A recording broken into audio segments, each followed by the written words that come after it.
agus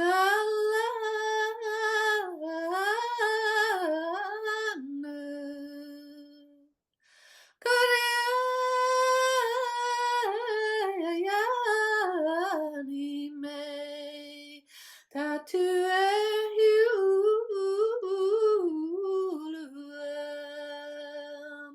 agus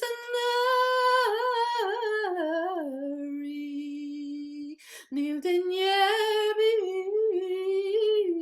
agam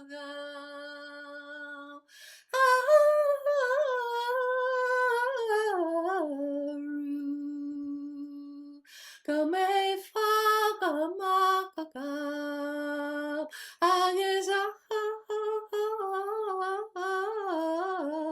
ganhu.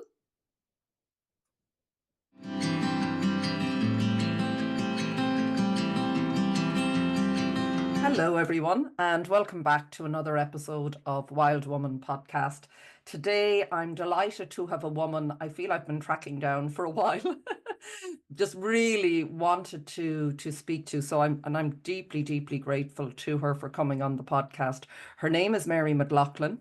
She's a singer, a songwriter, a teacher, and she is steeped in the Ulster Gaelic song tradition of her native Ireland, where she was born and raised. She also performs and teaches workshops in Gaelic song and culture. She specializes in the keen, and this really was what drew me to her work. I just had felt a real passion to learn more about, I suppose, our ancient traditions in Ireland as I grew up here and I'm from here. I also had a strong sense of grief and how we process and move through it. And I wanted to understand more for my own life. She also, and that's the Irish funeral lament, just for those of you who maybe have not heard of the Keen, but Mary will take us through some of that during the podcast.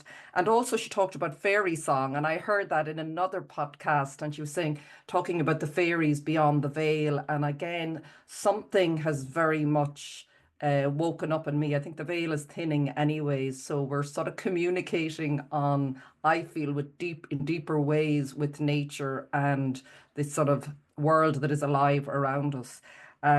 She also has completed a BA and graduate teaching certificate in London. She's taught in schools in the UK, USA, Canada, in Ireland. She is an MA in ritual chant and song, and I think Latin plain chant, if I'm right. I studied Latin at school and I got such a connection with it.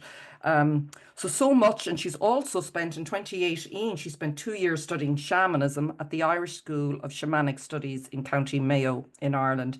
Now that is just a flavour. There is so much more. She has undertaken a PhD in traditional song studies in 2014. She's in the process and will tell us. She has a book just very shortly to be published. It's in process.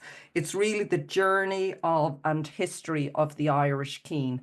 So that will be coming out soon, and I will be putting all of Mary's contact details at the end of this podcast. So when it does, make sure to get a copy. I will surely be getting a copy because it just sounds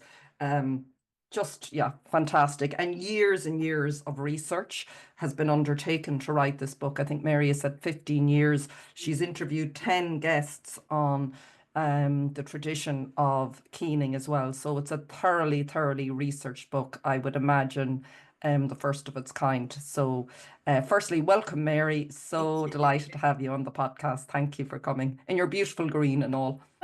I'm going beautiful red now with all the compliments.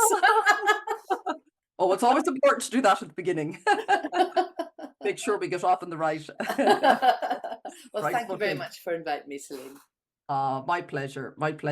So I always think it's very interesting with guests, and I know you talk about the power of story, and that's really started to unfold in my own life, tracing back. I actually found this morning before we came on, I often find nearly it's like the energy of the guest sort of starts to come in, and this whole feeling of story and the importance of story in my own life and how it can really empower us and help us understand who we are and why we're here and what we're doing and what's unfolding through us. So can you talk a little bit about your own story maybe and how that has unfolded in your life?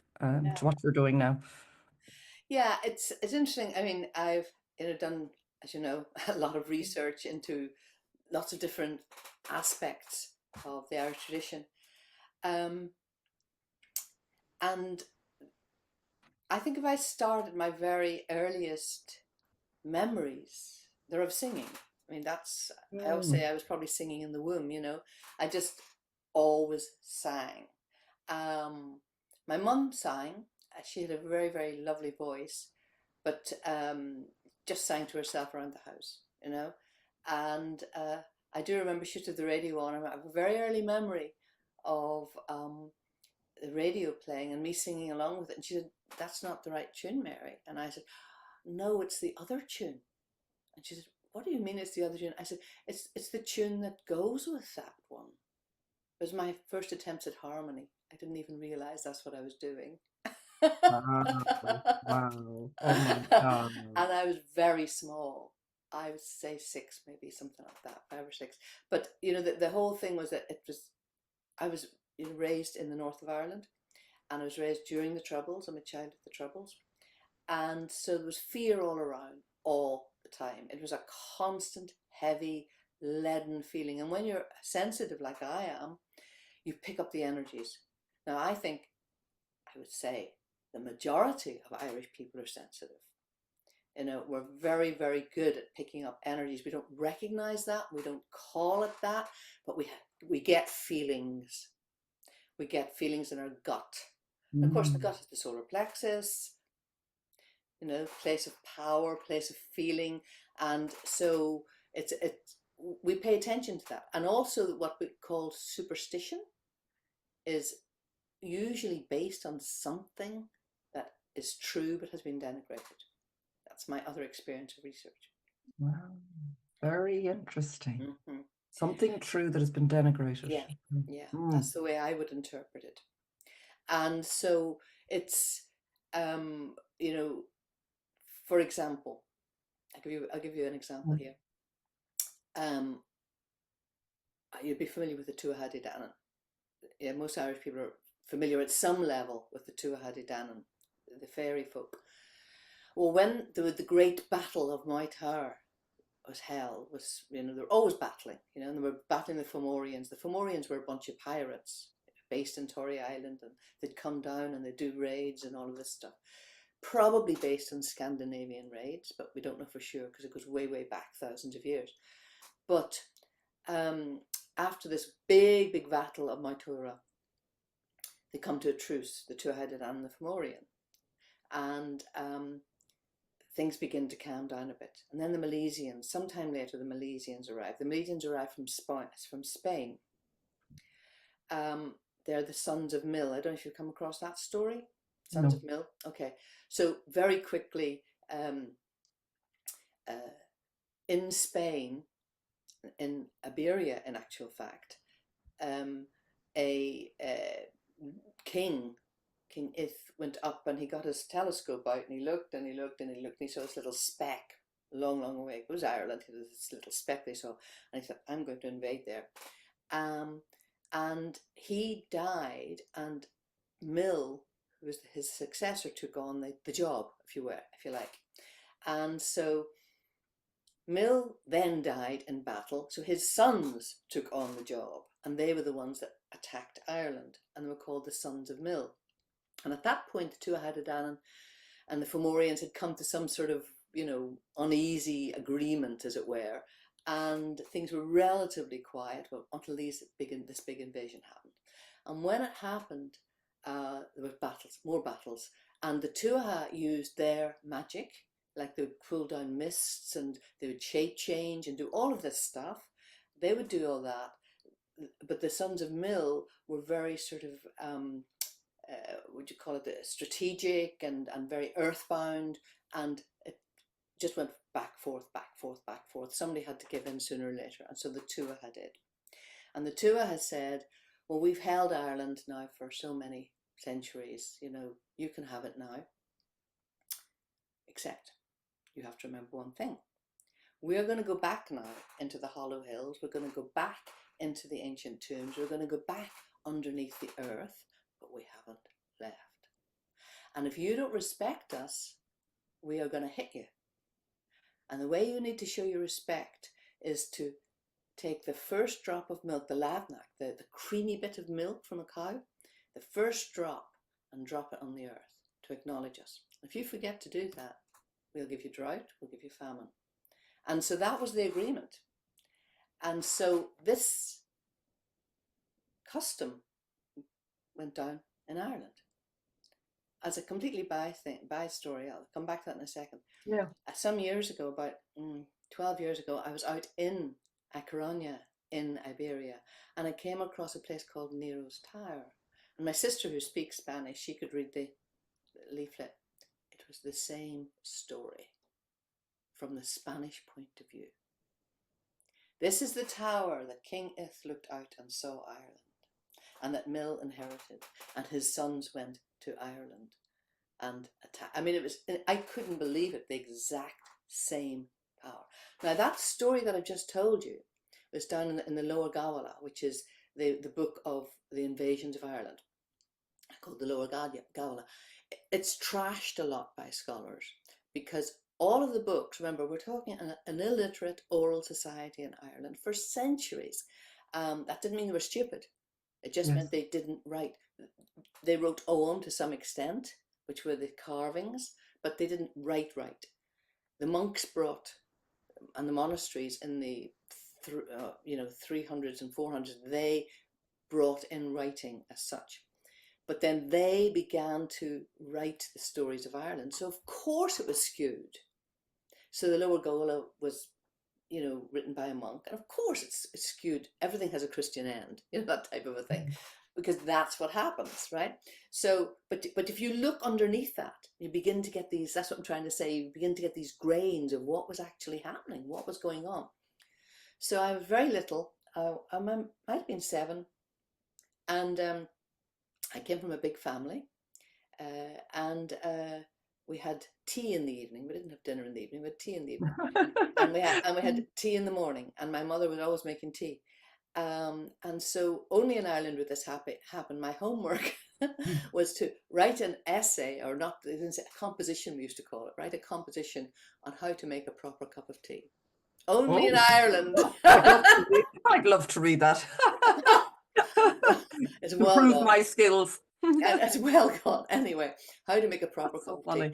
And I remember even then I was like a researcher. I had my little notebook and I had my little pencil, and I remember sitting at the table and saying, I have to do this, Mum, and I'm going to watch everything you do. And I was writing it down, And so to cut a long story short, I took every piece of this ritual that she did, and at the very end she turned the teapot up in the sink and put a drop down the drain. And I said, what are you doing that for? And she said, well, it's what you do. And I said, well, why do you do it? And she said, I don't know, it's probably to test if it's warm enough. Well, even I knew that didn't make any sense. And I do believe that's a direct line back to that extreme first drop of milk. Now, that's the sort of story that really sort of fires me up. And that's your ancestral line. Now, maybe truth in it, but there's something in it, because it's lasted thousands and thousands, to the point where my mother, who probably learned it from her own mother, died when she was very, very young. So she probably learned it from her grandmother, who lived in Leitrim, who was a farmer. And she probably learned it from her. And you just did it. And so any of these sort of things that we just do, there's somewhere there's a root. Something started that. And then there's all the politics of the world. And we watch it in our time. I mean, one of the things about our time which is incredible is, they talk about the book of Revelations in the Bible. This is the time of revelation. And one of the things we're getting is that news is very subjective. And now it's transparent that news is very subjective. Whereas for centuries and centuries, there weren't the facilities for people to spread their opinions. So you got one level of news in one country, and you got another message of news if you're in a different country, etc., etc., etc. Now we see the subjectivity of it all. So I do think that everything has a root, and it started somewhere. With the Tuatha, I myself studied shamanic studies, and I'm very intrigued by the reports of the Tuatha, the stories of the Tuatha, because they're really describing shamanic journeys a lot Okay. of the Yeah. time. Mm. How? And Just, yeah, can you describe, please? so the shamanic journeys are all about um, you know, going with somebody, taking somebody with Mm. you in a trance, Yes. and you go to search for a shaman will go to search for a solution. And that might be a solution to an illness, it might be a solution to a problem, it might, whatever it might be. And within that, they will take with them their totem animals, and they will follow a path. And there is a path, a shamanic path that you follow for a journey. Yes. It's I've done one. Yeah, I've done a few over the yes, years. Yes. yes. Do you know what I Many mean? years. It's Yes, I now do. it Yeah. varies a little bit, but there are certain elements that are always in there. There's usually a gatekeeper. There's an entrance. There are choices to be made. There's water. There's a bridge. There's a cave. There's these different elements that turn up, and a lot of the shamanic stuff, is in nature. You go in nature in your head. So I Mm. think that the Tuatha De Danann were, extremely schooled in that, should we say? And that was one of them. Now, and I'm a real believer in energy work. If you have enough people believing something, it begins to manifest. Mm. Yeah. That's how powerful we are. Hmm. Our focus and our, Yeah, yeah. yeah. But it's Yeah. about, as you say, focus on an end result, and it will manifest. There's no doubt about it. So whatever that is, I mean, I never underestimate the dimension in this world that we will never understand. I call it the mystery, and it's what in many ways makes this world a very special place, as well as being a very frustrating place. But we're not going to solve it. Science isn't going to solve it. Religion's not going to solve it. Politics aren't going to solve it. You and I aren't going to solve it. It's an extra dimension that's there, and I truly believe in that.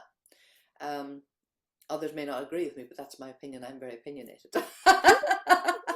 Isn't that part of where we are in the world now, that, and I find myself often saying, looking inwards and going, well, I always say I value freedom of expression and opinion and all of that, and yet I can find myself judging, so I have to come back within. But isn't it a beautiful, as someone said to me around an Irish table years ago, it would have been very strange if people agreed on anything. It was encouraged and celebrated that there was debate and disagreement, and there could be raising of voices, and then it would all be forgotten and people go about their day. Whereas it's quite different now, isn't it? Things have shifted, and yeah, I don't know if that's, maybe it's a stage we're going through, but I for think me, it's the chaos that we're in, yes, because I yeah, think we're in exactly. The chaos. time of revelation, as you said.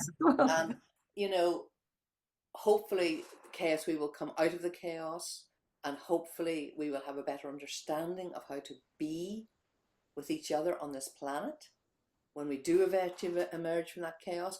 But I think the longer that the tensions are holding against each other and people are invested in power or money or whatever it is that they're invested in, to the extent that they're blind, as long as that lasts, the chaos is going to last. That's what I feel. But I do also have hope that we'll come out of it. And What do you see as its role if you're looking at the chaos. yeah? It's to shake us all up. I mean, this world has become so awful. Let's go back to the time of the Tuatha. Well, that was probably pretty awful too. Well, maybe. Yeah. The I would, grass is I greener. would, I would say that our salvation, and this is the thing that really is the kicker, really, our salvation, I believe, to quite a large extent, is respecting nature. Now, nature has its own way. I heard recently about tree time. I thought that was a beautiful expression. They were talking about, I was on the television about this tree that's been cut down just as a whim. This massive 500-year tree or whatever it was in near Hadrian's Wall. And there was a tree expert on, and he said, you've got to realize that tree time is different than human time. And I thought, yeah, that's the reminder. These are living things all around us. We don't necessarily have to acknowledge that. I'm not one, who's going to be jumping around in nettles, for example, to celebrate nettles. That's not who I am. I do love a nettle, though. Maybe, but that's not I like me. a nettle infusion. Well, yeah, nettle drink I like But I'm every saying now. that there's a balance. There's a Yes. balance between, humans and nature. And this is where the fairy stuff comes in. Because, an old friend of mine, who's no longer with us, once said, the fairies are the best things for ecology. And I took a little while to understand that. And I thought, yes, of course. When I was growing up, you can't go into that field because the fairies will get you. No, there was a marsh in the field and I might have drowned, But Yeah. a child isn't going to listen to that. Mm. But they're going to listen to the fairies will take you away and you'll never see mommy and daddy again. You're going to listen to that. So it was really used a lot in Ireland to protect people. Yes. And there is the other dimension. There is other life. There is no, I think we'd be incredibly foolish to think we're the only life forms on this planet. And so just because we can't see them or they manifest very rarely doesn't mean that they're not there. Yeah. But And like what you I've said, had sorry, Mary. experience of that. Yeah, sorry, I didn't mean to interrupt you. It just brings me back to what you said at the very beginning about feeling, and superstition, and is really truth, but it's denigrated. But isn't that sort of, how would you see this when you talk about feeling? To me, that's really come alive for me, and I think it is our power is when we trust that feeling. But the whole role of superstition and us being told, no, ignore that. That doesn't mean anything. I think that's shifting. How do you see that power within us? How important do you think it is? I think it's important very important, but you also have to be discriminatory. Yeah.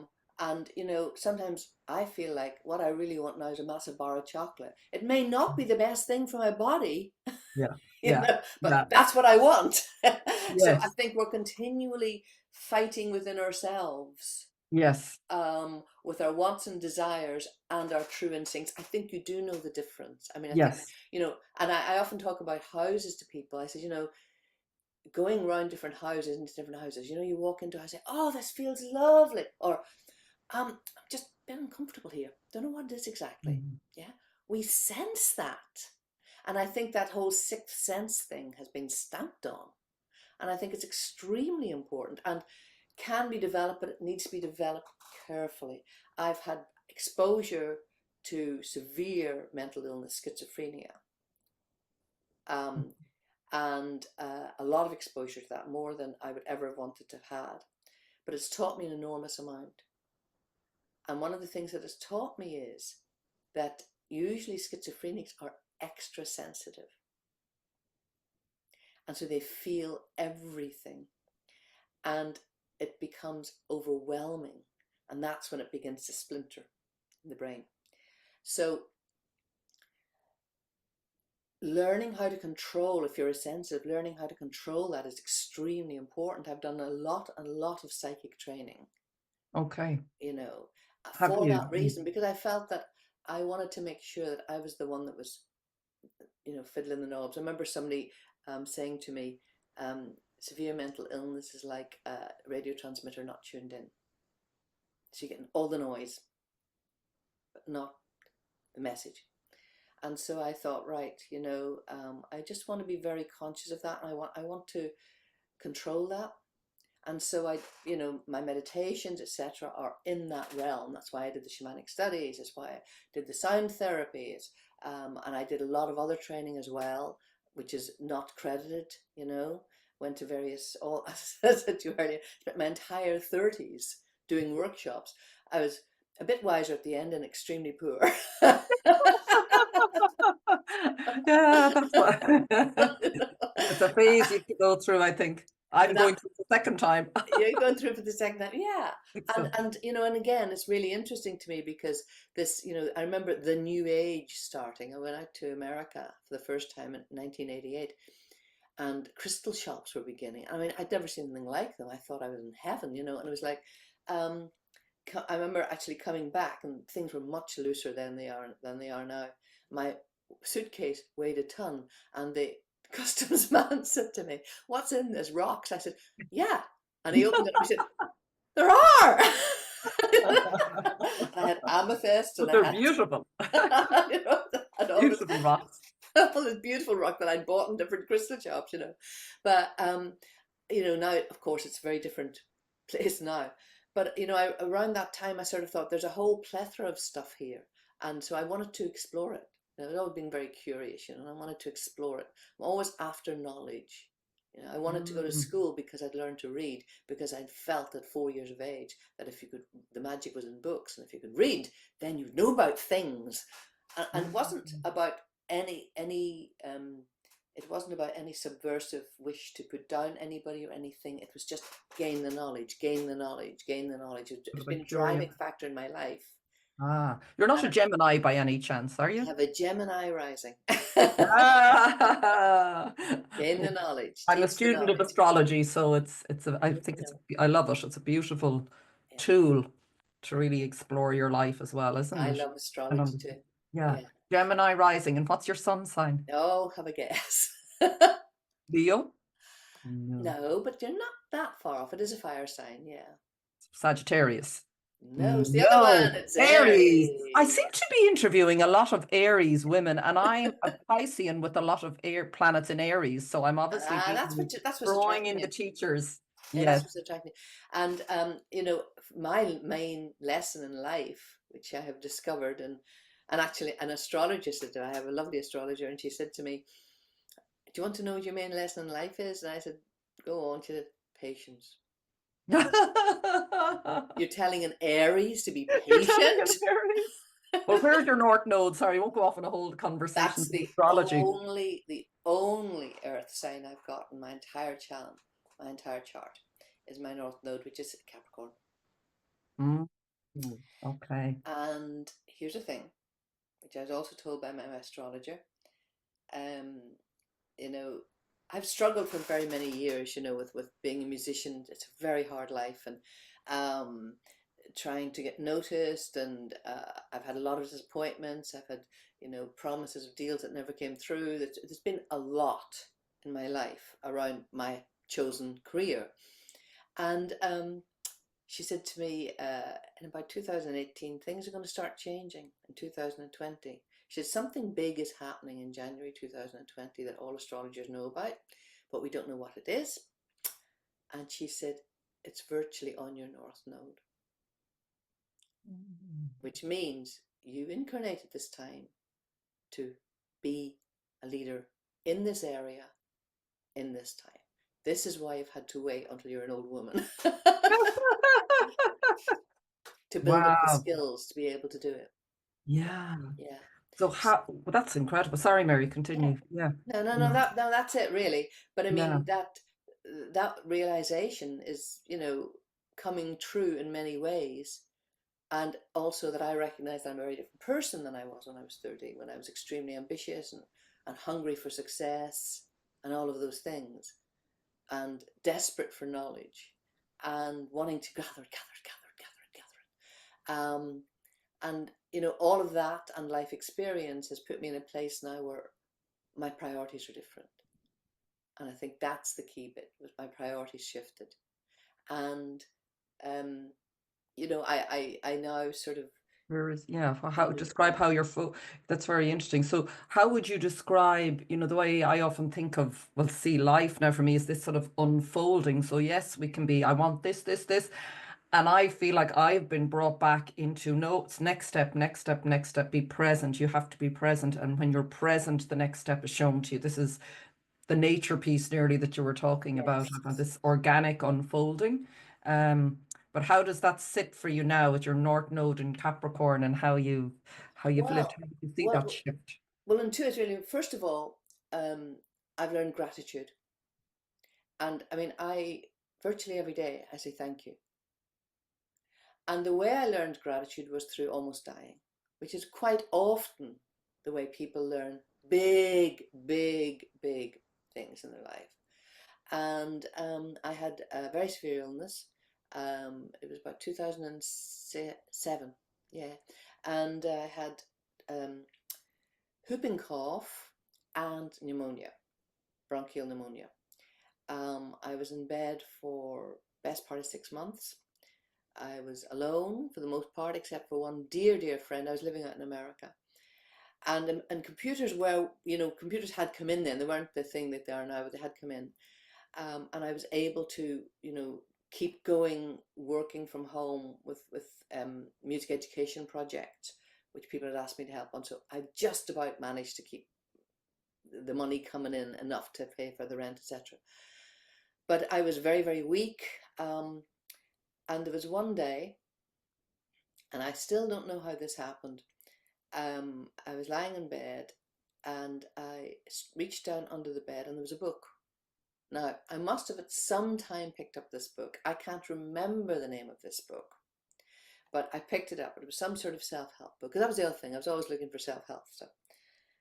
And I looked at this book and I opened the page and and the title was Gratitude. And I thought, sod off. Now's not the time. What have I got to be grateful for? Mm. And then I read a sentence. You're probably thinking, what have I got to be grateful for? I thought, whoa, this book's reading my mind. What's going on here, They said, no, you're not alone. A lot of people go through this. I thought, what is happening here? And then it said, so what are you grateful for? You need to start an attitude of gratitude. And now with that I was hooked, and I kept reading and said, so you're probably reading this and you're probably poor and you're probably ill. Maybe two of them, maybe one of them. You're probably not in a relationship, or you've had a divorce, or something like this has happened. Or, I mean, I was ticking every box basically of awfulness, And start by saying, thank you that I can read this book. Mm-hmm. And then your second one is, thank you that I have the breath that's still keeping me alive. And third one is, thank you that I can actually see, if you can see, or I can hear, if you can hear, whatever it is. So you just go to that extremely basic core of you. And that saved my life. It turned me around. Because I started that and they say, do this every day. Those three things I'm grateful for every day. And it changed me. Yeah. So, and that was 20 years ago, something like that. And I began that, and things did begin to get better. It didn't mean that my life became wonderful. It didn't. I had a massive car crash a couple of years later where I was also nearly killed. And I had to go through another thing. When I was studying shamanism, one of the things we learned was most people come to shamanism through trauma. And that when shamanic shamans were being trained, there would be forced trauma because they had to go through this to come through, to be able to see. And so you get stripped down to, the day that I could walk outside and say, thank you, I can walk. I've just been through another episode here. I live in England now. I've lived in England for the last 3 years because, I married a Yorkshire man. Up in the Yorkshire. What could I do? I met in Ireland. I'm going to blame Ireland for it. but closer. You might get back eventually. Oh, hope so. We go there a lot, actually. We go there a lot. But anyway, I shortly after I came here, I got a reaction to COVID inoculation, the fourth COVID inoculation. Yeah, and I had dreadful vertigo for 2 years. And I was very despairing during it. I couldn't walk. I was like a toddler. I had to hold on to the backs of chairs. And I managed to keep teaching because you can sit down and I didn't have to travel anywhere. And people didn't know this is what was happening for me. But it was totally transformative. And it's only been in the last 6 months that I've recovered.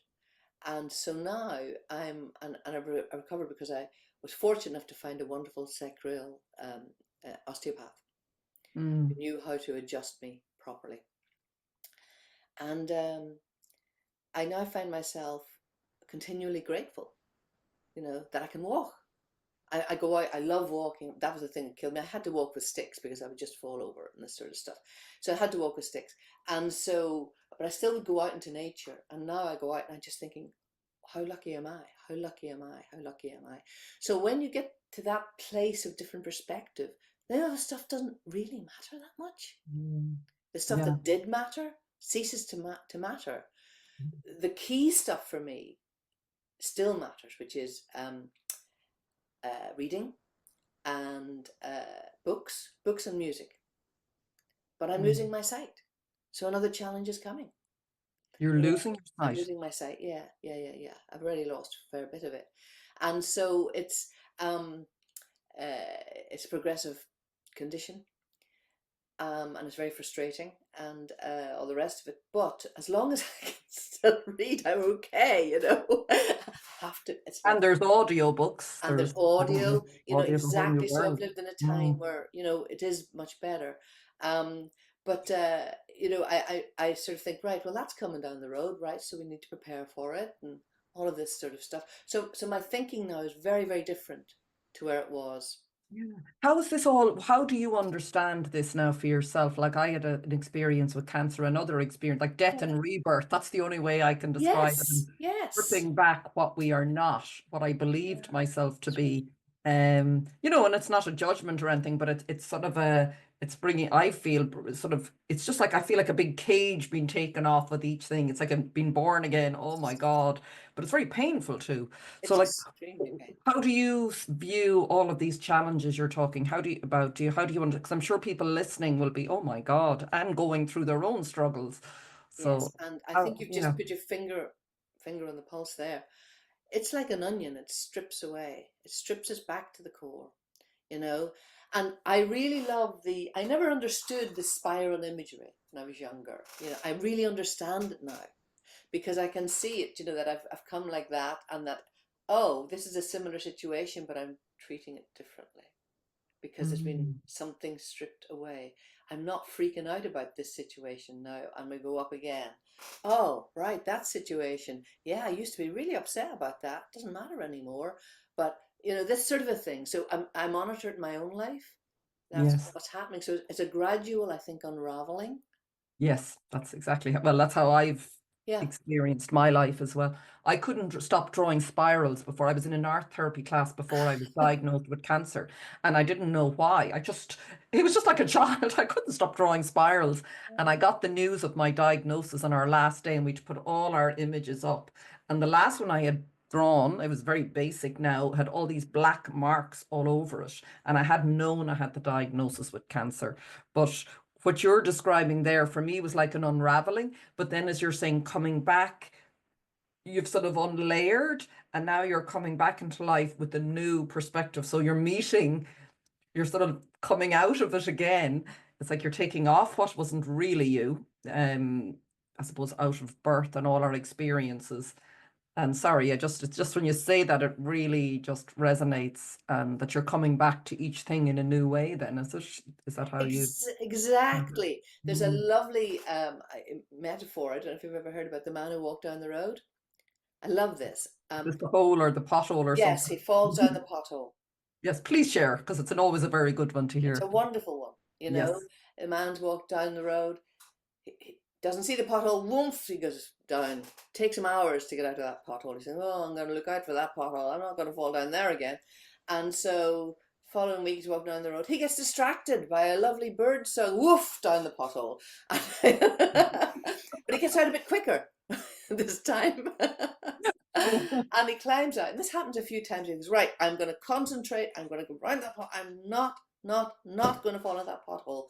So he walks down the road and he walks around the pothole. Following week, he walks down a different road. And I think that's what it's about. And I think our life is all about that. It's about learning and unlearning. And it's, Plato said that actually. A lot of it is about unlearning. Yeah. And I think I've watched two babies. I've never personally had children, but I have, I have family, and I've watched recently two young babies in our family, and I'm fascinated by them because they're coming in, and you can see they've come from somewhere. They didn't just appear. It's like you can see the spirit in them. You can see that the spirit is individual in each child, and so and they spend a lot of their first couple of months gazing and communicating. You can see they're communicating. We can't see what they're Mm. communicating with, but they're communicating. And it's this, so it's, you know, this gradual easing into this world that happens. And it's Mm. fascinating to watch babies. It's just incredible, Yes. actually. Yeah. Um, Their and eye, yeah, sorry, just when you just, yeah, yeah, even you described it, it is, it's amazing. And when you yeah, catch, I think when you're connected in that place yourself and you catch their eye, it's like you're both going, yeah, I know. I've yeah, noticed that sometimes with very young. yeah. And the other Yeah. thing about it is they're learning the world. So I remember my little nephew um, seeing a tree and just going, because he was in his pram, and he looked up and he saw this tree and it was coming into bloom, and it's like you could see seeing the word, wow, where is this? And that has so much to teach us about the Mm. beautiful planet we're on that we're wrecking, you Yes. know but it's a beautiful planet. Nature is beautiful, it's incredible. And watching the cycles of nature, and how despite everything, it keeps on with its cycle. I've got a big oak tree outside my window here. It's stripped down totally there. And now, I'm looking out and wow, it's huge again. It's coming towards the window again and all this sort of stuff. And then it'll all turn amber, in a few months' time. And the cycles are there still. Um, Despite Yeah. what we try to do to kill them. Yeah. Yeah. But I think that those are the things to focus on, um, and and know that. I mean, I wrote a song called Angels. I wrote this song called Angels for my brother who died. He was 50 and he dropped dead of a massive heart attack, went from life to death in 20 minutes. It was very dramatic. And I was in America, he was in England. I came over, and his funeral was in November. He's buried down in Kent. And it was frosty, very, very icy and frosty. And I had just come from the heat as well. But as we went into the church, his coffin was on the church, and there was a beam of light came down of the evening sun over the coffin. It was quite incredible. It had been very cloudy, and suddenly the clouds cleared. When we took him out to the burial ground, something incredible happened. An aeroplane cycled or circled overhead and went off again. This was not an aeroplane path. His wife, who knew there, said, "What's that aeroplane doing there? That's very bizarre." My brother had always wanted to be a pilot, but he had eyesight issues. My family had been beleaguered by eyesight issues. He had this eyesight issue thing, and he couldn't be. And as I walked away, this song began to form in my head, and it was completely finished by midnight. The song. It's on my Crystal Chew album, and it's called Angels. What's the name of the album, Mary? Sorry. Crystal Shoe. Crystal Shoe, beautiful. Crystal Shoe, yeah. I've got 4 albums on Bandcamp, and I've got the Celtic Requiem, which is the big, big, big album, which has had millions of hits, literally, on Spotify. That, unfortunately, was taken over by Sony. We did it for a small record company, which was bought up and then bought up and then ended up with Sony, unfortunately. So I don't really have much money at all from that. But anyway, the other 4 albums, which are on my own independent label, are on Bandcamp. So, but this song was all about it, and the chorus was "Angels must walk before they can fly," which is what I'd seen this on a bumper sticker. Angels must walk before they can fly. I thought it was a beautiful sentiment. And angels must learn to laugh and to cry. The angels are here. They're among you and I. We're all learning to be angels. And the last verse is, it's time to forgive. It's time to turn around. It's time to forget. and recognize that we're in this big school for angels. And I think that's my core belief, that, you Mm. know, we're all trying to get to the light. And very Mm. often we're very mistaken about how we're going to do it. And that's And the do you, human do you condition. see what you were calling, like saying the unraveling and remembering? I think a lot of it is just remembering we are the light at our, Yes. maybe at our core. And when And we that's the core. unpeel, isn't it? When we unpeel everything, that's was my journey through cancer. It was like this unraveling of everything I believed I was through the systems we grew up in the culture and society and family and conditioning and, all of Yes. the things that are Yes. sort of Yeah. imposed, even if they are done that, in an unintentional way. Sometimes it's Well, sort of, people only do what they know what to do. yeah, I mean, my yeah. my primary school was brutal, brutal, and there were canes hanging up there to terrify you. I mean, it was brutal, but that's the only way they knew how to do it, you know. And so, I think there is that level. But I think the other thing is I'm a reincarnationalist. Now that doesn't mean that I'm going to come back looking like Mary McLaughlin at all. It's nothing to do with that. It's got to do with my spirit. It's got to do with my spirit learning and learning and learning and growing and growing and growing until I don't need to do it anymore. And so I'll come back and have been in this form. So a lot of people say to me, "You're a very old soul." I said, "Yeah, I'm a really slow learner." I think I might be getting it finally on There you go. life No, I'm not getting 1. it done. I've got more to No. go. Uh, So I think we carry our past lives with us, and I mm, think that that's what they call in India karma.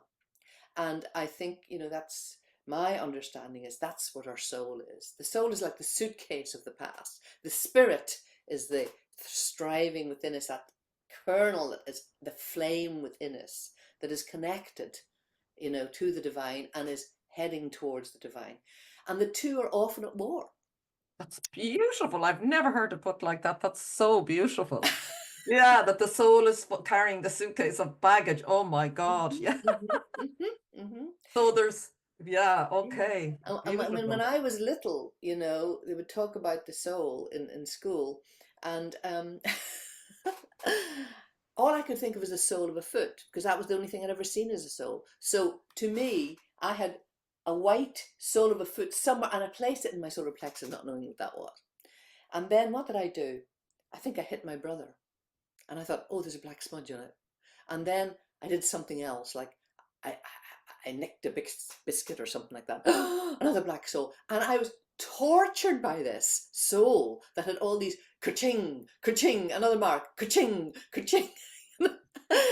Looking back at it was just ridiculous, I told my niece recently, she was quite ill, and I was trying to tell her stories to help her Mm, get out of mm. her pain for a bit. When I was about, I think I was 4, I just started school, and I was sitting at breakfast, and I was going like this, go away, go away. My mum said, what Mm. are you doing? I said, I'm telling the devil to go away. And she said, you're telling the devil to go away? Yeah. See, we were told at school that the good angel sits on your right shoulder telling you good things in that ear, and the devil sits on your left shoulder telling you bad things in that ear, and I'm telling the devil to go away. And she said, Mary, that's your right shoulder. I went, oh, I'm so sorry, guardian angel, I'm so sorry. Uh, But doesn't it mm, show the indoctrination we were getting? yeah, yeah, yeah. So it's a lot of it. Yeah. And the left, sinister, Mm, all that sort of stuff. Left-handed people, my mother and that's me. two of my mother, my brother, and two brothers and a sister, all left-handed. And I'm right-handed like my father. But the left-handed are very, very intuitive. And that's because left hand, right brain. That's the connection. This is the place of intuition. The other Mm. way around. Now, I actually broke all the rules because I was extremely right brain. So, You're probably ambidextrous underneath it yeah, all. yeah, sort of. Mm, But mm, but the point was that it was like the left, and this is very medieval stuff. where it was all, and I have to say Christianity. And when I talk about medieval Christianity, I'm not talking about any particular religion that's happening in the world right now. But the medieval Christians were warriors, basically, and they were determined to knock out every possible shadow of paganism. And you know the word pagan, where that comes from? When, as we all know, Christ was never a Christian, because Christ had been dead for 60 years by the time Christianity arose in his name. But when it did arise, it was in Rome, and it was a bit like the Pale in Ireland. It was like an area, and anybody outside that area was a pagan. It meant a country person. It meant a person who, believed in nature rather than, or believed in gods, like the old Roman gods, rather than believed in the Christian God. And so that's all that it meant. And yet, that's what the meaning by denigration. Yes. So, for centuries, and you were executed in medieval times. You were tortured because if you were a pagan, that sort of a thing. So I think, when we look back through history, I think history is incredibly important. I get very annoyed with people who don't know their own history in different countries and who don't realize that history is repeating itself. And, can't we stop this? If people knew their history, there would not be the awful chaos that there is in the world today. I really believe that. But people But is don't it know the difficult, history. Mary, to unpeel? Now, I know you've done an awful lot of research, like for your I've book done and it, yeah, everything, to absolutely. unpeel and know the true history. Like I've often heard, well, history is often written by the victors That's of, true. That's true. yeah. So, there has to be, I imagine, a certain amount of Well, fluidity. that's where I say look to the stories, Yes, okay. because the true So history is that, going to be in the yeah. stories. It's going to be in the songs. Songs are a tremendous marker of history. Yeah. It's going to be in the artwork.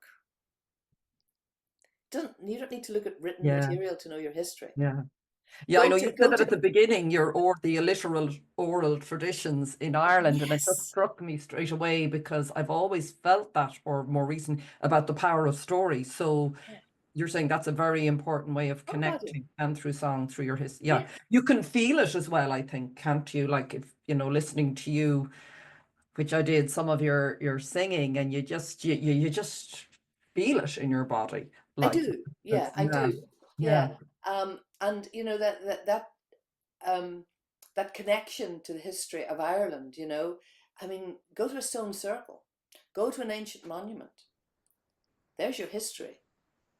Who built these? Nobody knows. People guess, but nobody knows. How did they build them? Nobody knows. Have a think about that. yeah, I mean, it's those sorts of things when I say know your history. But and yeah. also then think of the human history, and there will be stories in your family. There are always stories in the family, and there are always stories about the goodies and the baddies in the family. Do you ever watch the Who Do You Think You Are? It's called Yes, I used to, not recently, but yeah, but yeah. I think that's wonderful. It's a Mhm. wonderful show because they do the research and everybody's always shocked, both at the goodie and the baddie, because there's Yeah. always a goodie and a baddie in everybody's family. Yeah. I think we like to wipe out that side of it and go, no, it was all Exactly. lovely. That didn't happen. Exactly, Yeah, exactly. yeah, And yeah. so We weren't that's like smothered that. up. It's small, this sort of a thing. So, it just makes me angry, specifically with politicians. I mean, I'm not expecting everybody to know their own history, but people who should know their own history don't. I Yeah. mean, I remember a certain politician who was appointed not in England a couple of years, well, I'm not going to give it away, but basically a couple of thingies ago, um, what do you call it, governments ago, Mm. who was allocated to Northern Ireland as the Northern Ireland representative. And somebody said something about the Troubles, and this person said, "Oh, was there some trouble there?" Oh my God. That's the level I'm talking about. Yeah, well, that's shameful. No, Yeah, that's, and that yeah, was I mean, no a wonder. politician who was actually had been allocated. You are now going to go there and be their MP. That's what I'm not talking about everybody. People have got to get on with their own lives. But And meet people like me who are sort of like really into history and really into academia, and we have the time and we don't have families to look after and blah blah blah blah. That's a very different thing, you know. But I think if you can look at your history through the eyes of your ancestors a bit more by Mhm. being where your ancestors were. Another thing that I love is the ocean. I don't know if you ever noticed this, Celine, but a lot of Irish traditional songs have got the rhythm of the sea in them. Oh, yeah. Because a lot of people, you know, get really, I mean, especially in America, go, why can't it just be dum, dum, dum, you know? And I said, because it's not like that, it's arrhythmic, but the rhythm is there, and the rhythm is the rhythm of the sea.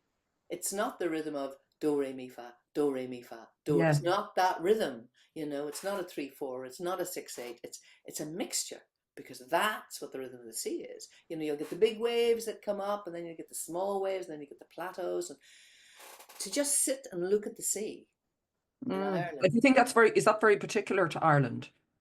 I only know about An Irish Irish song? music. Yeah. You know, I think landscape is extremely particular to any country, and whatever people are experiencing, that is what's impacting them. And so, you know, you get the mountains in the Irish stuff as well. You know, you get the mountains and you get the sea, Mm. and it's in different countries you get different things. And what has informed your singing the most? What would you say? Like, obviously, you said at the very beginning, this has been like in you since you were a child, Yeah, and you've come in this life with your big baggage of your yeah, soul. big baggage. I'm sorry, that sounds very, No, all my I don't mean terrible that. past I history. mean, very light backpack. But Oh no, no, no, no, no. so how would you describe then what you are here and your voice and your singing and your writing? How would you see that? What's that serving in this life or your, Well, your for a soul? long time I was very confused. In that, you know, I was a professional singer and I was performing a lot. I was in a lot of bands. I was doing a lot of stuff, especially in America. I was making albums, which I love doing. Um, and then when I became ill and I couldn't sing, couldn't speak, no, I couldn't sing, um, I had a big realization, because I remember railing, you know, at the powers that be, you know, you know, shaking my fist at God, you know, and saying, you know, whatever God is, and saying, you know, why do you give me this talent if nobody's going to listen? Why do I get this talent? What is that about? That's cruel. That's torture. You know, I see people who aren't as talented as me having wonderful success. Why? Why? Why? And then I became all this illness, and I realized during that the singing was about my comfort. Everybody has a different path in life. And for some people, they come into this world with the mission of singing to thousands and millions of people. And that is their path in life. And they have their own troubles on it, but that is the path. I didn't have that path. And I realized that the singing was about bringing me personal peace and personal joy. And, you know, and then I thought back to when I was very small and how whenever I was scared, which was a lot, I would sing, because singing made me feel happy.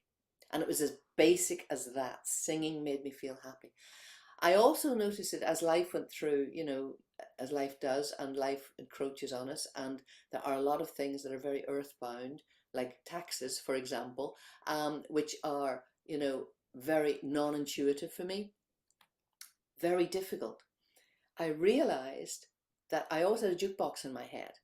It was always a song, always. I'd wake up with a song in the morning. Just that's how it was with me.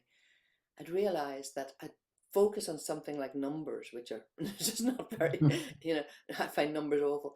I'd be focusing on that, or I'd be focusing on something that was very banal, and then I'd stop and the jukebox would go back on again. And that's when I realized that have begun to move both sides. And so that Mm. I could at will, you know, and that was very much my life. I was a teacher. You can't be a teacher Yeah. and up in the air.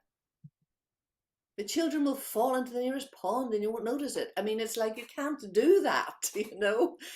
There are sorts of all sorts of things that you have to be grounded about. You've got to be grounded about their education. You've got to plan. You've got to do this. You've got to do that.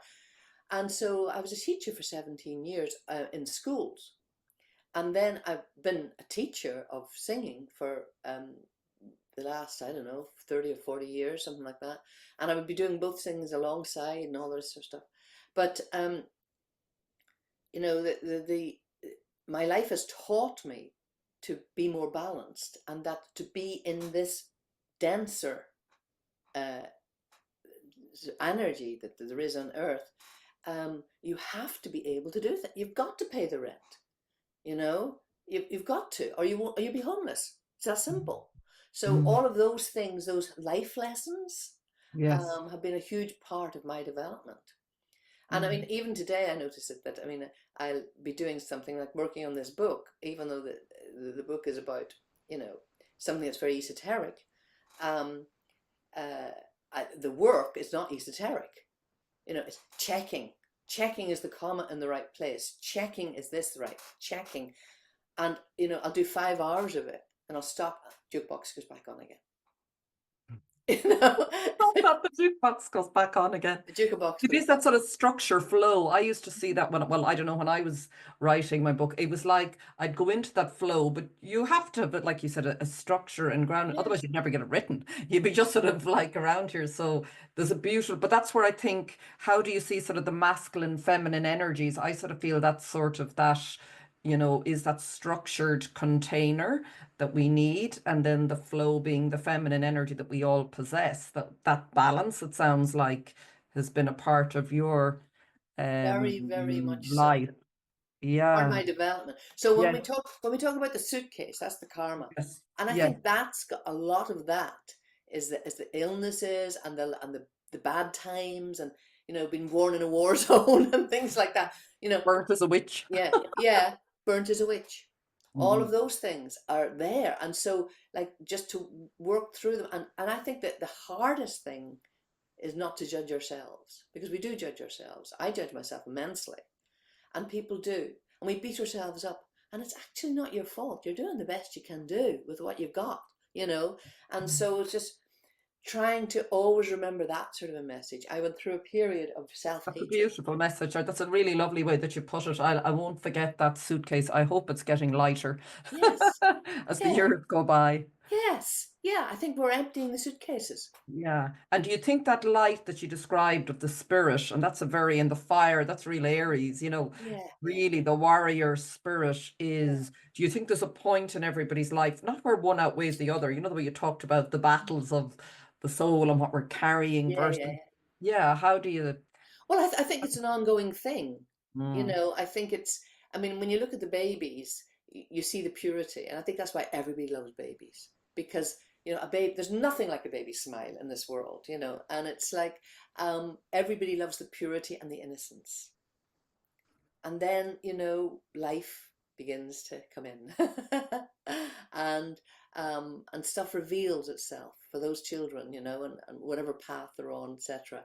It's very complex, you know, mm, and trying to describe what this life's about is extremely complex, because it's about many things in my mind. It's not just about one thing.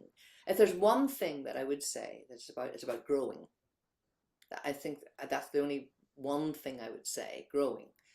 Um, but it's when you say, do you mean, sorry, growing spiritually, growing personally, growing, self-realization, yeah, yeah.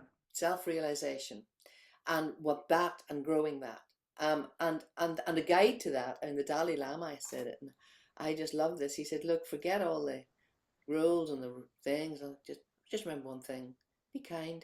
That's it. Be kind." Jesus said it. Love one another. You know, I mean, it's the core of all religions. Be kind, and it's hard to do. It's Mm, easy to do those to those we like. That's easy. But being kind to those we don't like, or who push a little button in us, that's not easy. So I see myself continually in training. Continually. I'm not going to get there. I don't even know where there is. But I'm just on this path of training. And it's like that song that I wrote, Angels. You know, we're all learning to be angels. Mm.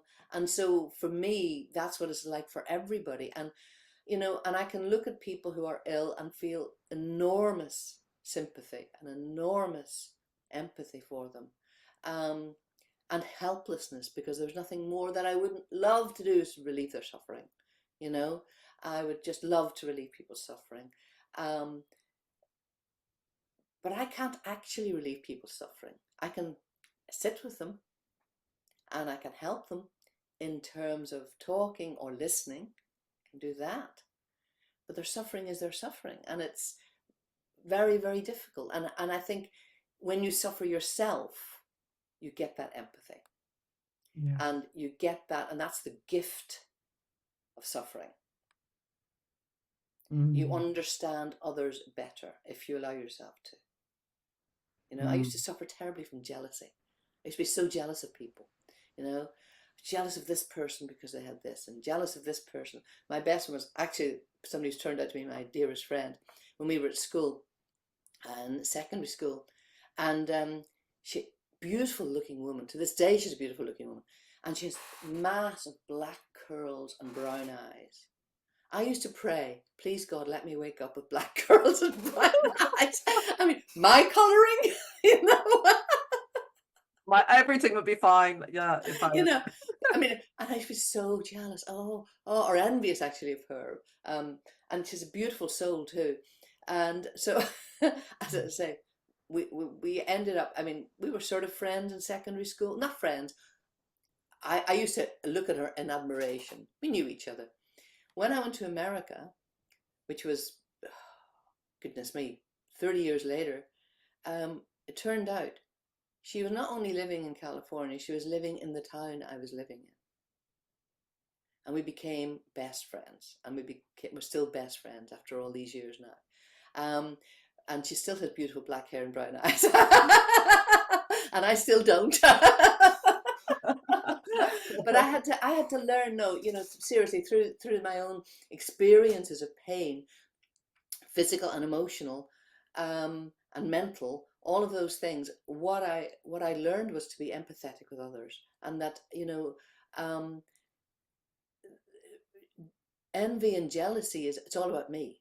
It's nothing about that person, or what they're doing. All they're doing is following their path.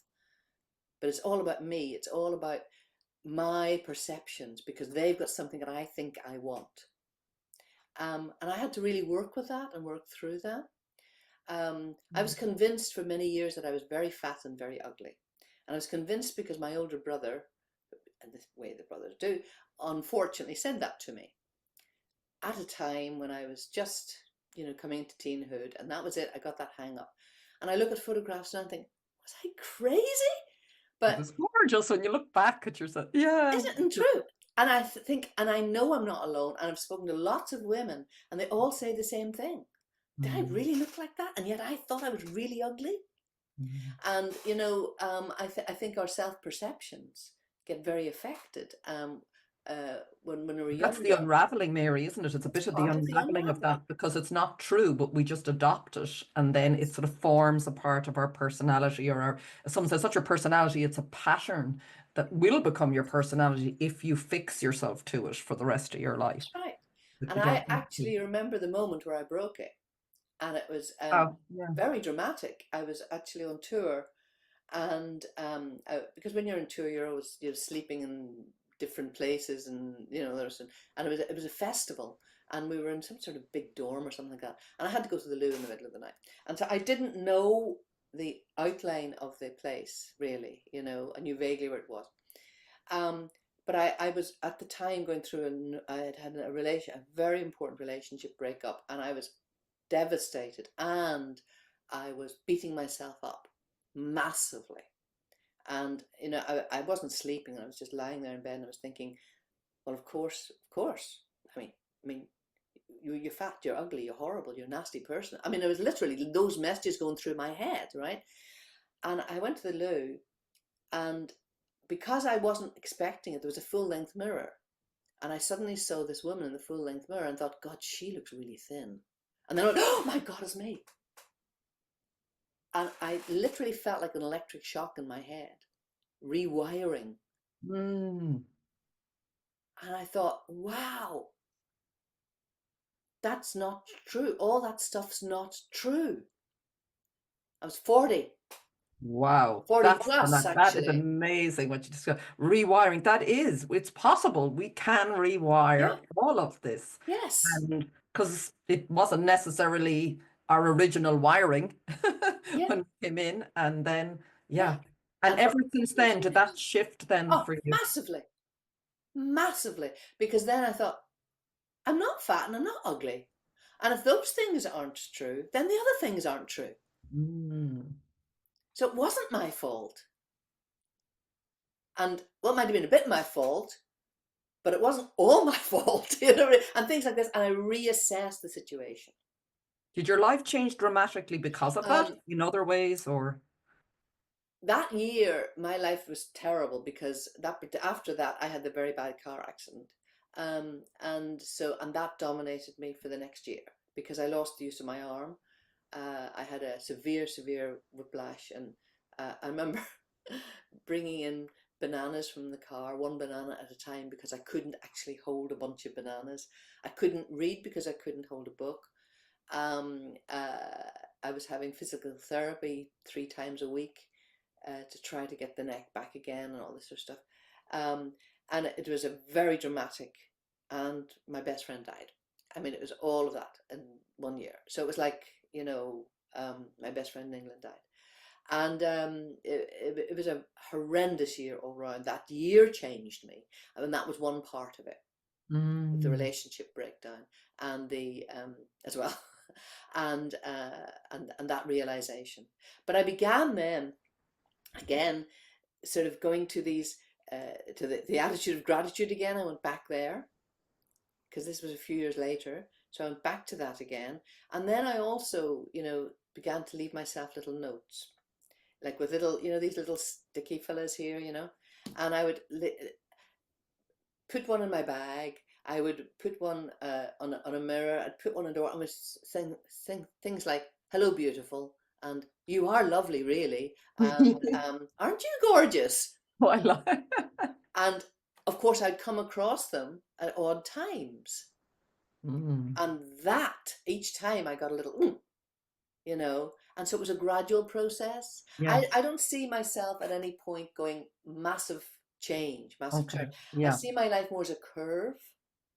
And so, as an upward curve, and sometimes flattening out a little bit, and then dipping again, and then coming up again.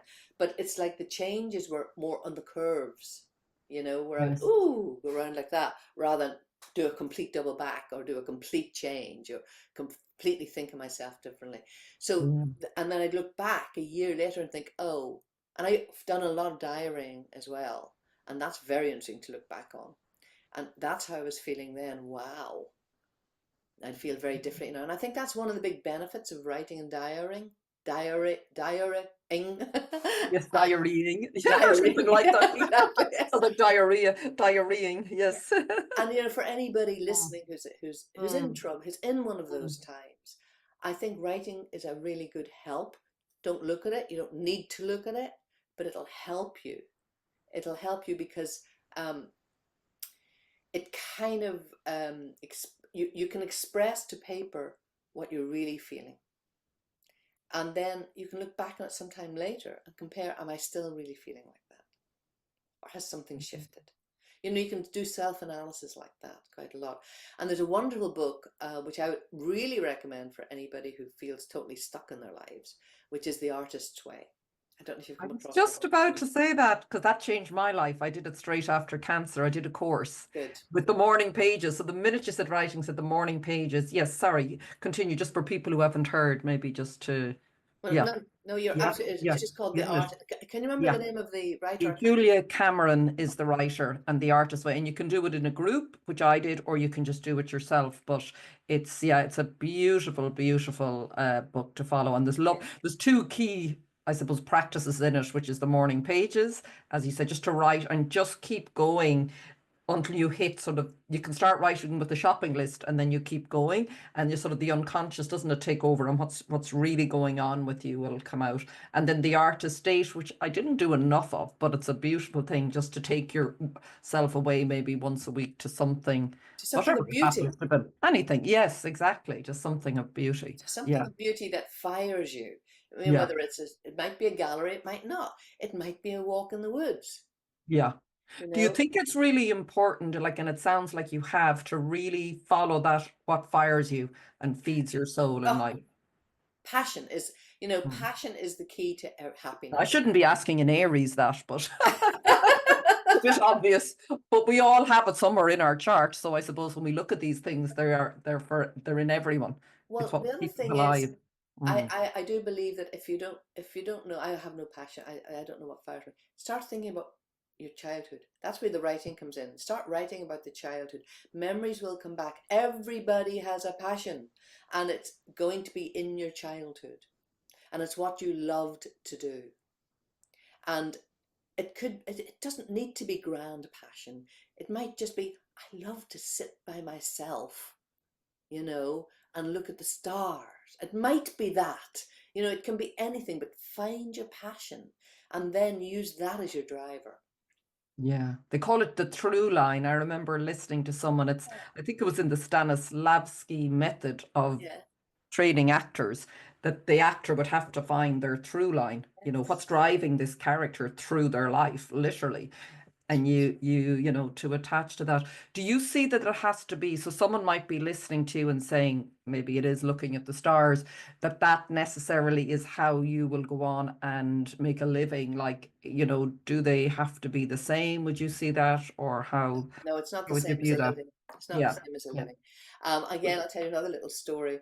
Um, I read this about somebody who was giving a weekend workshop on some esoteric, I can't remember exactly what the subject was, and it was very uplifting. And at the end of it, somebody came up to him and said, I'm so fired up by what you've said that I'm going to hand in my notice tomorrow, and I'm going to take up my paintbrush or whatever it was, and I'm going to do this, and the universe will support me. And the leader turned over and said, reached over and said, the universe might support you. And I think that's a really important thing. You always have to keep one foot in this earth. You have to make a living. That's what I've never not worked as well as being a musician. I've always taught, or I've always Okay. trained, Alongside it. or Okay. so I had a whole career of being a teacher, of being a trainer, and I learned to be a coach, and I became a mentor, and all sorts of things. So I kept that going because that was my bread and butter. And Mm. then the music was from my soul, and that was for my spirit, but also for my soul because it helps me cast stuff. It really Yeah. helps me with that unraveling Yes. piece. Um, Yes. so, uh, you know, I've done the two together. Now, I also appreciate I don't have a family, and families do swallow you whole. I've seen that so many times. The need that are in children that you've to and to try to balance your life, with bringing up children is very, very difficult. So I really just say, to anybody, just do the best you can. You're just doing the best you can with your kids. Just do the best you can with yourself as well. Give yourself a bit of a treat. That's where the artist date comes in. Yes. Yeah. Yeah. Take that Take yourself Wednesday out. afternoon Mm. is my time. It's sacred time. It's my time, whatever. And that type of a thing feeds you, because if you're not fed, you're not going to be able to feed.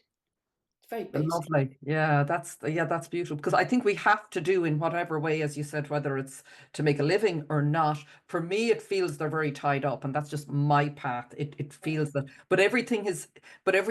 nothing is wasted. I remember Wayne Dyer saying that, and it really made sense to me. No experience in life is wasted because everything is feeding the next, and it sounds like that with you. And sometimes we do. I remember someone saying the same thing to me. Maybe you have to keep a couple of things going at the same time. Always. Yeah. It's Oh, hard to make a yeah. life in music. I mean, they reckon that less than 1% of all musicians actually survive. And they're the ones that you hear about, the big stars. Yeah. you know Yeah. it's hard. So I encourage anybody to get but let it be your job. The other thing, let it be your job. I mean, I'm lucky that I love teaching. I really do Yeah. love teaching, and that's something that I is one of my passions. And Mm. so for me, teaching is always a joyful thing. So, well, I taught special education for many years, and that wasn't so joyful. That was really tough, but I learned incredible things from those kids, incredible things. And now the teaching that I do, which is online, and I do classes and I do individual lessons, and I'm not at the minute taking on any more individual lessons because I'm too busy, but I do classes and I offer those, and I love them. I love giving them, and I love being, and Yeah. I love, for me, teaching is about growing other people. It's like, come on, come with me, Oh, well, you are a Gemini, so that's going, a Gemini rising. That's the That's Gemini going to piece. be, isn't it? It's the So, Gemini piece. Mary, when you describe that now, and I don't want to keep you too much longer, just in terms of, sometimes doing the work, and we live in this 3D world and following your passion. In terms of where we are on the planet, and you talked about chaos and what's going on and where we're headed, I'll just share, I feel, and I feel it from young people coming in, that in the future, in my ideal world, we will all be following our unique passions and gifts, because that's the gift we are here to bring to humanity in whatever way that is, paid or unpaid. So where do you see us going as we move through this chaotic period? I don't know. I'll be Where very would you like to see honest. us? Yeah. I don't know. I like your vision. Your vision would be my vision, that everybody gets to do in this world, everybody is supported and gets to do what they're good at. And what a happy world we'd have. you I think know? that is coming. I feel well, I'm going to keep my vision Yeah. there. And that's a I lovely think, vision to have. yeah, yeah. Because I And think it's the system. Sorry, I'm asking you the question now, but I just think it's a lot of our systems need to be overhauled, or new systems, because they're not supporting that. And yeah, why shouldn't they support it? Why shouldn't we be supporting everybody to follow their unique passions and gifts? exactly. Why can't we? Yeah, I mean, I was thrilled to see Elton John on television yesterday, absolutely furious about AI and what it's doing to artists. He was steaming with anger. And I thought, well done, for getting out there. You're a very important world figure. And to get out there, and he's saying this is not acceptable. It's not acceptable to rip people's lives apart because Mm, you're blocking the young people coming up. He said, this isn't about me. I've had my life. He said, this isn't about me. I've had my success. There are really talented young people, and they're not getting a chance because of AI. mm, Because mm. AI is ripping all the stuff, the creating, as they call it, music. And he said exactly what I've said. You cannot replicate human soul. You cannot do it. No, no. Metal cannot do it. No, And but I maybe said, that's what it's here to teach us. yeah. Maybe we have to learn that And we can maybe use that is it, and you that's what I was know. thinking last night. Maybe we've got to go through some phase of this to understand, no, it's not about making robots cleverer than humans. That is not the point. And I think ultimately it's got to come down to spirituality. And I don't mean religion, because religion, well, as I said recently, religion corrals spirituality. Spirituality is something very different. It's much more expansive. And I studied Buddhism for quite a long time. And Okay. one of Chills. the other things A that I've lot of done, chills if you say that, but yeah, yeah, you yeah. know, the and I remember a lovely, lovely Lama teaching, and he started talking about this. He said, in the West, you're all hung up on images of this, that, and the other. Like he said, you're studying Buddhism, and you think you've got to have um, an image of a many-armed God in your. No, no, no, no. He said, I grew up with those images. They're all metaphorical. You have your own images in the West, and they're the ones that you are in. You have your own, maybe they're religious, whatever they are, but they are images that you have imprinted in your mind, which are symbolic. And he leaned over and he said, do you honestly think that Christ and Buddha are going to fight about this? you know? And that to me was just a huge opening. I thought, yeah, because of course I'd been brought up very strict Catholic, and a very skewed strict Catholic, I would say, very skewed.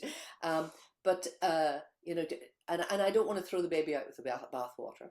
And I've looked at a lot of religions, and I find the core of them all the same. Like I've said earlier on, they're all the same. It's all about kindness. It's all about love. It's all about, and that's not soppy romance stuff. It's about, it's all about loving your neighbor, even though they really annoy you. That sort of a thing. It's about that. So I suppose I try to, as much as I can, in my limited way, live my life with that sort of ethos. And I don't come up to my own standards a lot of the time, because I'm going Then there'd be no point. We'd have to cursing and go time swearing to about go. somebody.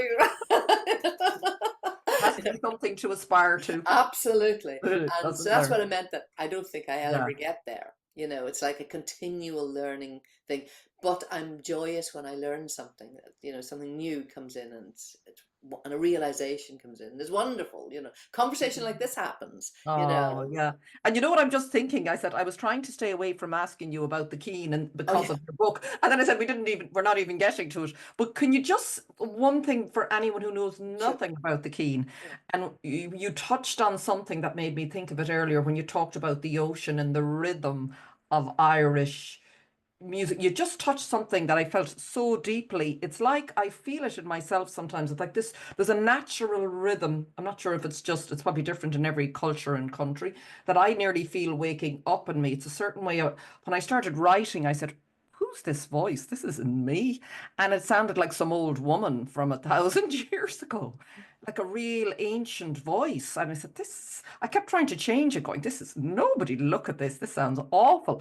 But it was like something awakening coming through me, something ancestral. Can you talk a bit about that? And maybe in relation to the Keen and how it helps us. I just feel that when you talked about the release of grief, and sorry, no, it's just I wanted to say these couple of things and let you answer them because they were very, when I heard you speak before, you talked about laughing and crying and one supports the release, one of the other. I heard you on another interview and I said, my God, for someone like me, and I know many like me who probably suppressed our emotions for many years, I love crying now and I suddenly find myself laughing and then I'm crying and laughing and crying and I move through them. So it's beautiful. So I don't know, is all of that sort of connected in the Keen?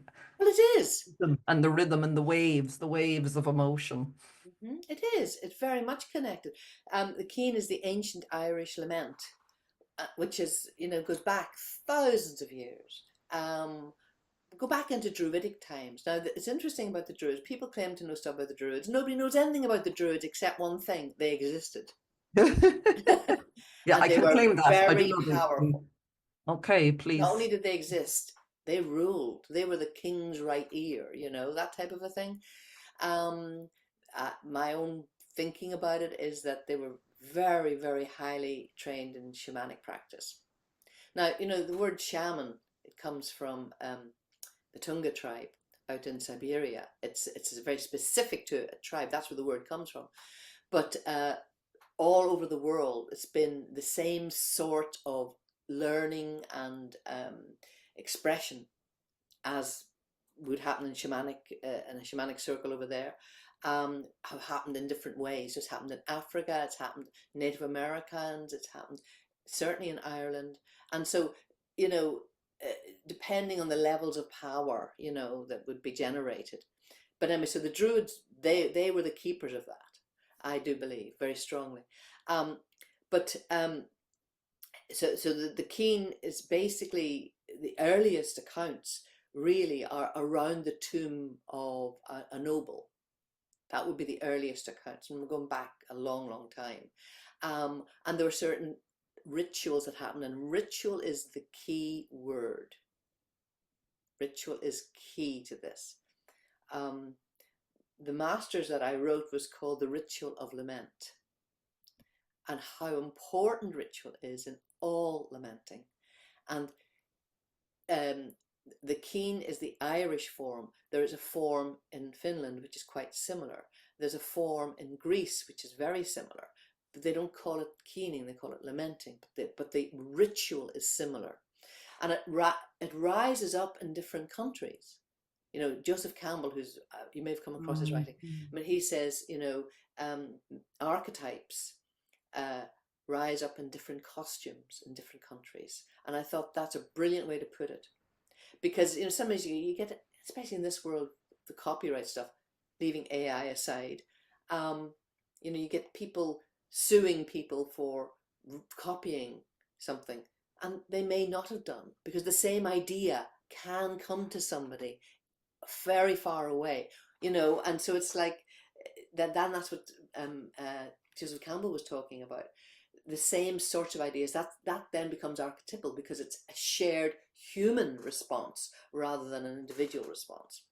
But then with the costumes show up, there's a character called Giraldus Cambrensis, Gerald of Wales, who went round in the 1100s with armies documenting in Europe what he was seeing. Now, of course, it's skewed, because he was, you know, he was with an army, you know, but his writings are very, very valuable. They have been preserved, and he describes a ritual in the 1100s of the king in Ireland, and he actually says, you know, the Irish are naturally musical.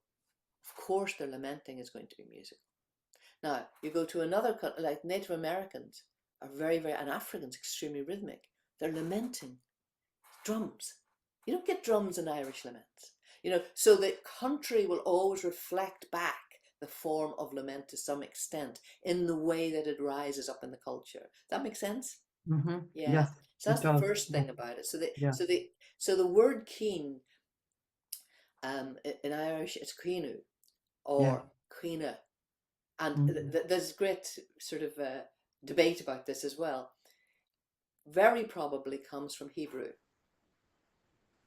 Very probably.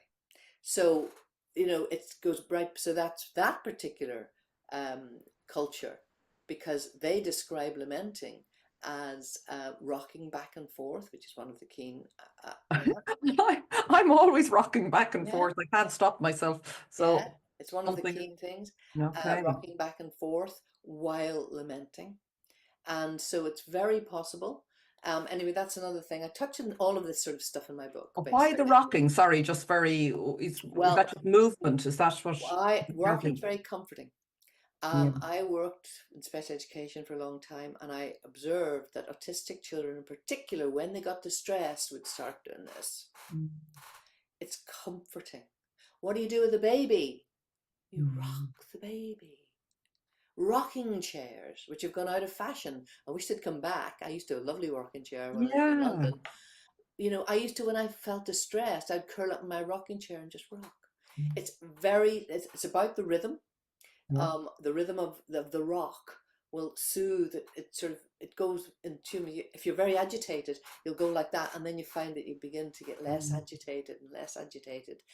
And we're a lot of water, Mary. I'm just thinking of it when you say it. And the ocean, we're 90% or whatever. Now I think it's 80%. Yeah, very, very high. And that's why we also respond to vibration of music, and that's another thing that we respond to. So, for example, the heavy metal concert at one extreme, the delicate flute ensemble at the other, we have physical, visceral reactions. The heavy rock will set the first chakra going.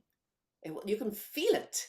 And that's the fight or flight. That's why armies used to march in with bagpipes and lambeg drums and all of this stuff, because it gets the blood up. You know? You're not finding anybody playing a lullaby, going into war. You know what I mean? So it literally raises that thing. And then if you want to put somebody to sleep, you know, it's a flute or a harp. That's another one that'll put people to sleep. It's hitting this bit, it's hitting the crown chakra. So, I mean, it's just sort of, we're very susceptible to vibration without even realizing we're susceptible to vibration. We are, I suppose, vibration at our core. We're all vibration anyway. The wood's vibration, everything's vibration at the end of the day. So we are very susceptible to it, which is why, for example, you know, in sound therapy, there's a thing called cymatics. I don't know if you've heard of cymatics. Yeah. fascinating. Mm. And basically, for those who haven't heard of cymatics, it's very simple. You put sand on a little plate, you play a tone of music at it, and watch the sand through a microscope, and the molecules will rearrange themselves, and they'll do it exactly the same pattern for that note. Play a different note, they'll do a different pattern. Mm. And you can see it in water and you can see it in sand. Yes. Yeah. And so I think,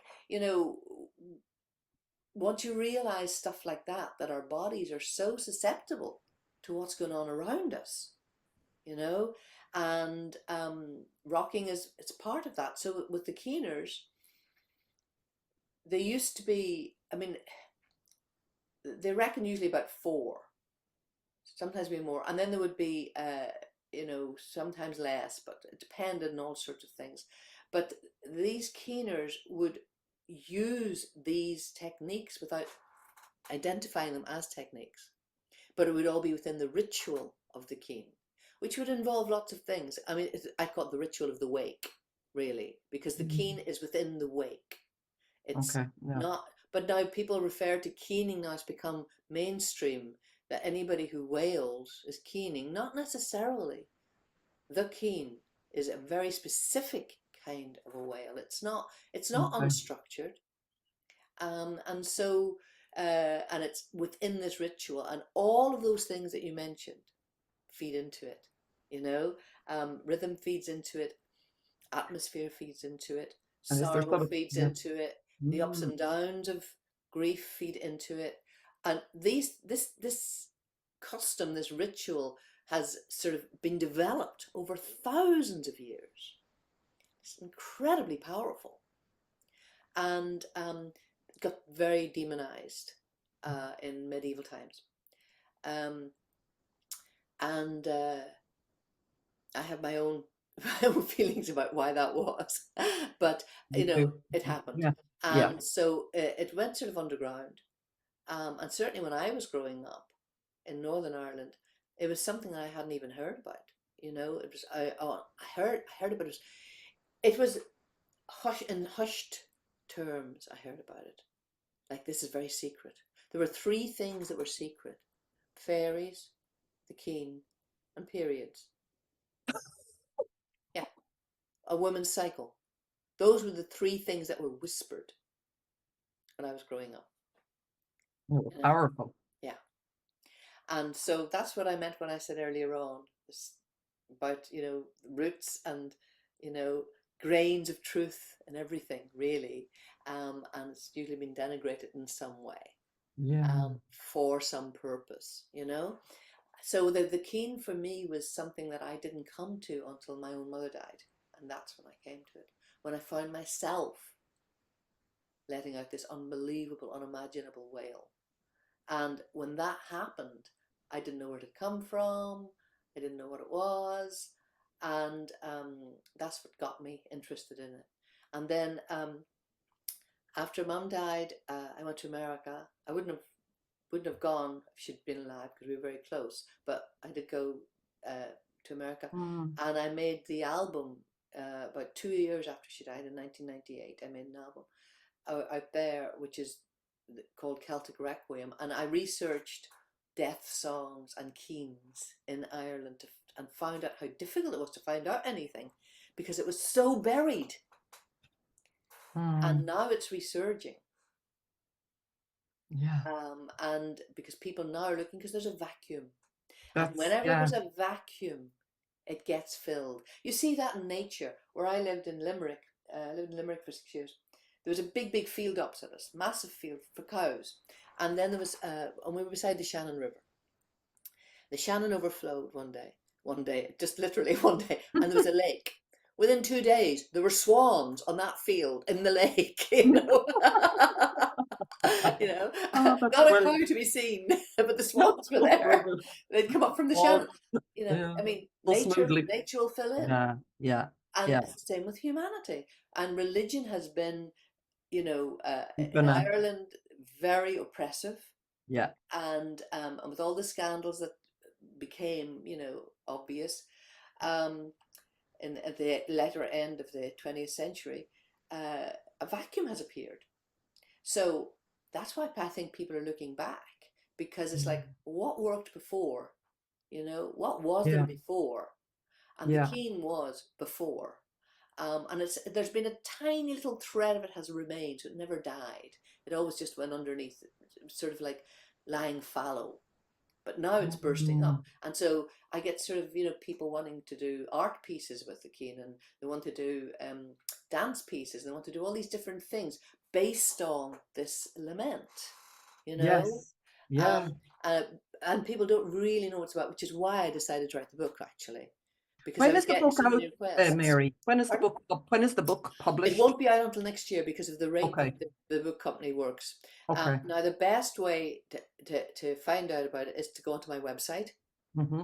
And then I have a newsletter subscription down at the bottom, which is optional. And that's really mostly for classes and things like that. I have a lot of people on that newsletter. On But it now. I signed up, so I know I see you've yeah, a lot oh, of you're going to get it did. now. I see you have a lot of classes, and Yeah. which is wonderful as well for people who sort of want to immerse themselves, maybe. Yeah, well, I do Mm. different classes. I mean, I was teaching a lot in the clean, but the publishers asked me to put a hold on that, so that Mm. until it all comes out in the book, and then I'll be doing a lot next year. Yeah. Is Um, that connected with your North Node in Capricorn? It feels like you're bringing a lot of this now down into, you're really grounding this into, I suppose, I feel the new earth that is emerging.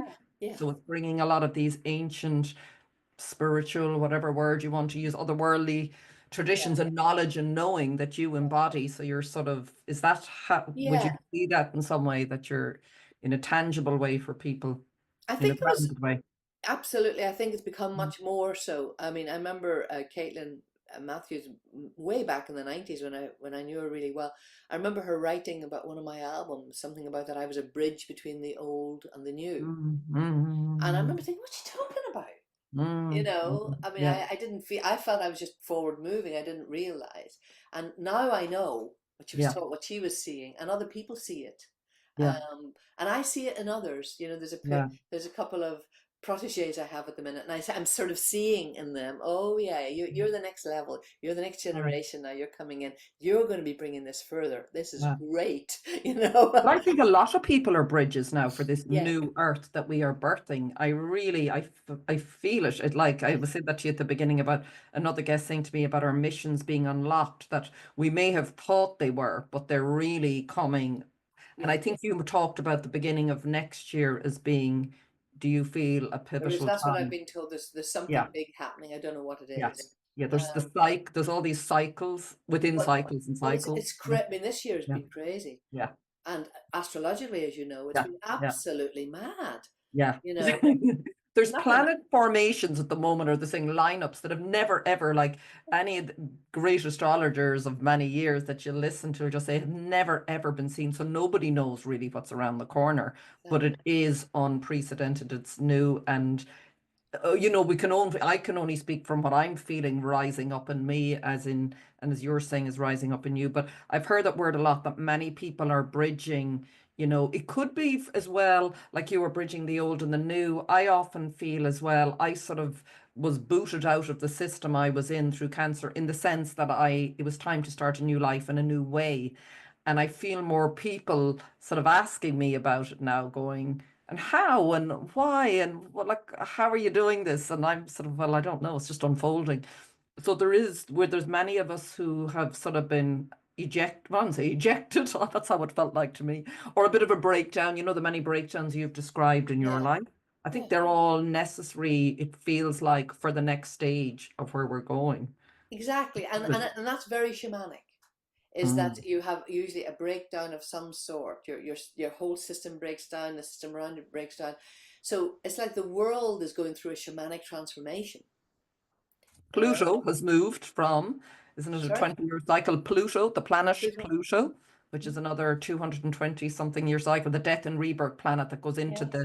the depths and reemerges, isn't it? Where it has shifted sign into Aquarius, the sign of the people. I do feel, I don't know, the rising up of the people, and the keen, to me, sort of is connected with that, because what I sensed when I listened to you before talking about it was like helping me re-engage with my own spirit and power, through, because it's the suppression of how we feel that's sort of what as well. And I'm just conscious now we're going on a long time, so I know, so we'll finish up here. But you know what I mean, that's re-engaging us with that spirit and that power to transmute our grief and Well, my moon is an Aquarius.